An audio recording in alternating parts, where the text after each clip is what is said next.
Poraxo'rlik azizlar shunday narsaki, bu rishva deydi. O'zini mas'uliyati, o'zini majburiyatida bo'lgan narsani atiylatdan qilmasdan ta'magirlik bilan o'sha narsani bajarib berishlik. Mana bu pora. Savbon radhiyallohu anhu aytgan ekanlar.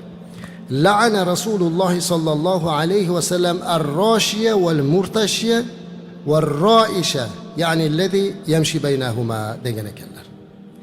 Pora oluvchiga ham, pora beruvchiga ham, o'rtada turuvchiga ham Rasululloh sollallohu alayhi vasallam la'nat aytgan ekanlar. La'nat bo'lsin shunaqa odamga degan ekanlar. Pora olayotganga ham, pora berayotganga ham azizlar. Biz doim poraxo'rni gapiramiz, lekin pora beruvchini gapirmaymiz.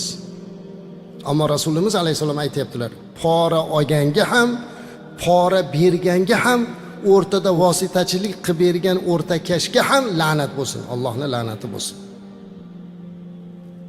Bu yomon narsa, bu ham birovning haqqi azizlar. U o'zini vazifasi edi. Toki jamiyatda mana shu illat yo'qolmasa ekan, jamiyat rivojlanmaydi. Qo'rqish kerak.